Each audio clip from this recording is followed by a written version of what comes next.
नमस्कार दोस्तों, क्या हाल चाल। मैं आशा करता हूं कि आप लोग अच्छे होंगे।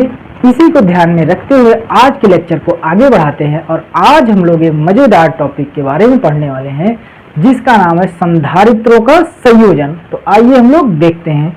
सबसे पहले हम लोग देखेंगे समांतर क्रम संयोजन। संधारित्र को दो प्रकार से जोड़ा जा सकता है, समांतर क्रम में और श्रेणी क्रम में। सबसे पहले हम लोग देखेंगे समांतर क्रम संयोजन। समांतर क्रम संयोजन में क्या होता है, जो भी यहाँ से वोल्ट दिया जाता है वो संधारित्रों को समान मात्रा में मिलता है। तो हम लोग देखते हैं, तो हम जानते हैं कि धारिता का सूत्र होता है C बराबर Q अपान V। अब इसको हम थोड़ा सा चेंजिंग करेंगे तो ये बन जाएगा, इस V को इधर ले आएंगे तो ये बनेगा Q बराबर C इंटू V। तो सबसे पहले हम नंबर 1 के लिए चेक करेंगे आवेश इस पर कितना है। तो नंबर 1 के लिए Q बराबर, या 1 लिख दें, Q1 बराबर C1, इस पर जो धारिता होगा C1 इंटू V। और दूसरे वाले पर देखेंगे तो Q2 बराबर क्या होगा, इस पर धारिता C2 इंटू V। तीसरे वाले पे देखेंगे तो Q3 बराबर, यहाँ पर धारिता कितना होगा, C3 इंटू V। अब आप सोच रहे होंगे कि यहाँ पर C1, C2, C3, लेकिन B में आपने कोई चेंजिंग नहीं किया। तो B में हमने इसलिए नहीं चेंजिंग किया क्योंकि हम देख पा रहे हैं यहाँ पर विभव का मान जो होगा वो समान होगा। तो हम लोग आवेश के संरक्षण नियम द्वारा देखेंगे। आवेश के संरक्षण नियम से, आवेश के संरक्षण नियम से हम देखेंगे तो जो आवेश होता है वो Q बराबर Q1 plus Q2 plus Q3। तो Q1 का मान यहां से रखेंगे, Q बराबर Q1 का मान C1 V plus C2 V और तीसरा प्लस C3 इंटू V। अब हम लोग यहां देख पा रहे होंगे तो V यहां पर हमको कॉमन दिखाई दे रहा होगा, तो हम V को ले लेंगे कॉमन। V अंदर बचेगा C1 plus C2 plus C3, bracket बंद। अब हम क्या करेंगे, ये जो V है ये मल्टीप्लाई में है, यदि इसको हम इधर भेज देते हैं तो ये डिवाइड में हो जाएगा। तो इधर आएगा तो Q अपान V बराबर C1 plus C2 plus C3। और यहां हम लोग देख पा रहे होंगे तो Q अपान B क्या होता है, Q अपान B क्या होता है, C। तो इस Q अपान B के जगह पर हम लिखेंगे C बराबर C1 plus C2 plus C3। और ये हमारा आ गया फाइनल फार्मूला समांतर क्रम संयोजन के लिए, C1 C2 C3। हमने क्या किया, सबसे पहले वाले पर आवेश Q1 C1 इंटू V, दूसरे वाले पर Q2, तीसरे वाले पर Q3। उसके बाद में हमने क्या किया, आवेश के संरक्षण नियम अनुसार हम तीनों को जोड़कर टोटल आवेश के बारे में देखी। तो Q बराबर Q1 plus Q2 plus Q3, और Q1 का मान यहां से उठाए रख दिए, Q2 का यहां से, Q3 का यहां से। उसके बाद में हमने देखा कि तीनों में V कॉमन आ रहा था, V को ले लिए बाहर, और ये V यहां पर गुणे में है, इधर आएगा तो भाग में आ जाएगा। और फिर हमने देखा कि Q अपान B जो होता है वो C के बराबर होता है, तो C बराबर C1 C2 C3। तो ये हमारा फाइनल फॉर्मूला आ चुका है समांतर क्रम संयोजन के लिए। इसके बाद में हम लोग आइए देखते हैं श्रेणी क्रम संयोजन में। श्रेणी क्रम संयोजन में इससे थोड़ा सा डिफरेंस होगा। जो भी यहां से वोल्ट जाएगा वो वोल्ट यहां पर हो सकता है ज्यादा हो, यहां पर कम हो जाए, यहां पर और कम हो जाए, या यहां पर ज्यादा हो, यहां और ज्यादा हो जाए, और ज्यादा हो जाए, कुछ भी हो सकता है। तो आइए हम लोग देखते हैं कि इसका फॉर्मूला कैसे प्रूफ करते हैं, और बाद में हम ये भी देखेंगे क्या ज्यादा हो रहा था या टोटल ज्यादा हो रहा था या टोटल कम हो रहा था। तो हम लोग इसके लिए सबसे पहले हम लोग ज्ञात करेंगे इसमें यहां पर कितना वोल्ट होगा, यहां पर। तो सबसे पहले हम लोग देखेंगे V1 बराबर क्या होता है। V1 बराबर आएगा Q अपान C। अब यहां धारिता हो सकता है कम हो, ज्यादा हो और ज्यादा हो, तो हम लोग नंबरिंग करेंगे C1। V1 बराबर Q अपान C1। ऐसे दूसरे वाले के लिए हम लोग चेक करेंगे, तो V2 बराबर Q अपान C2। ऐसे तीसरे वाले के लिए चेक करेंगे, तो V3 बराबर Q अपान C3। ठीक है।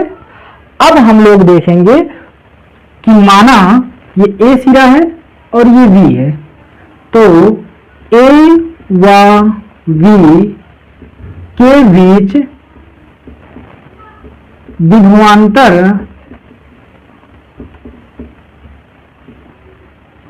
V है। तो V होगा, तो इसका मतलब V बराबर V1 plus V2 plus V3। ठीक है। अब हम क्या करेंगे, इसका V का मान यहां रखेंगे। V बराबर V1 का मान Q अपान C1, ऐसे V2 का मान Q अपान C2, ऐसे V3 का मान Q अपान C3। अब हमको एक चीज यहां दिखाई दे रहा होगा कि इनमें Q क्या मिल रहा है, हमको कॉमन मिल रहा है, तो हम Q को लेंगे अब कॉमन।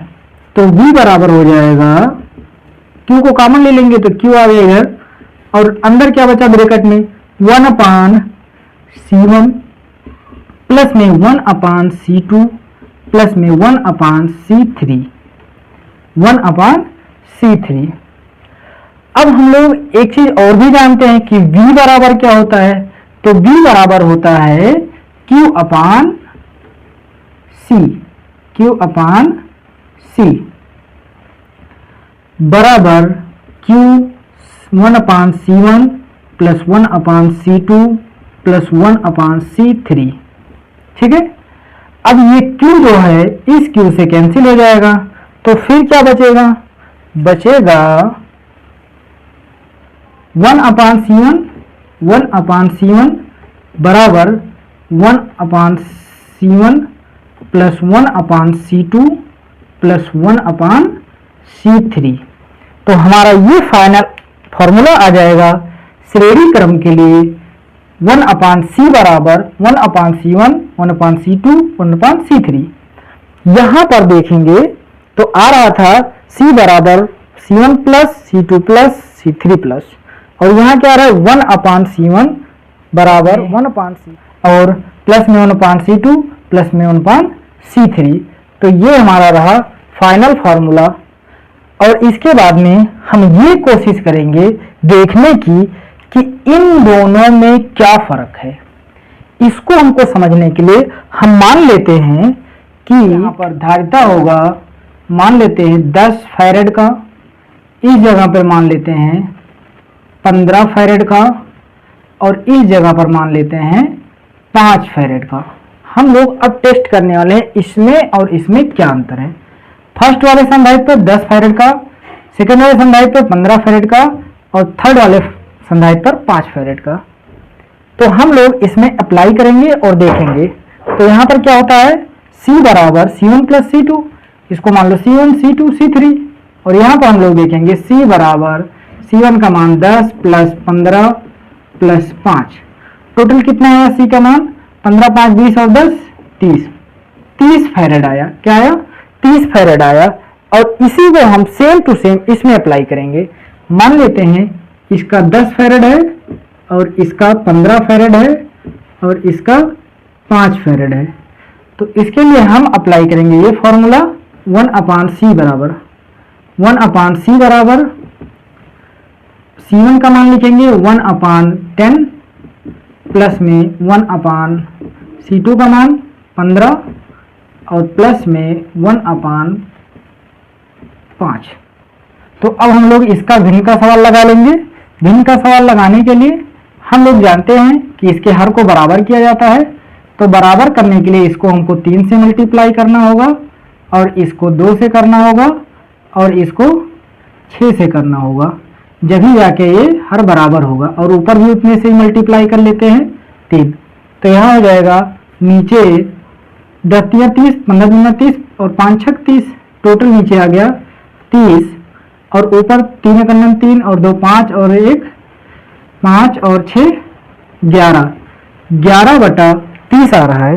तो हम लोग यहाँ देख पा रहे हैं मान आ रहा था, वो आ रहा था 30 फैरड, और यहाँ पर देखेंगे तो 11/30 मतलब इसका मान क्या है, बहुत छोटा है।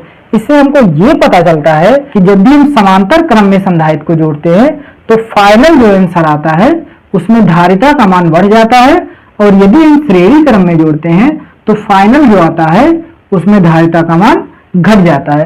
तो मैं आशा करता हूं कि इस वीडियो में आप लोगों का संयोजन समझ में आया होगा। यदि ये समझ में आया तो वीडियो को लाइक करें, शेयर करें एंड सब्सक्राइब करें।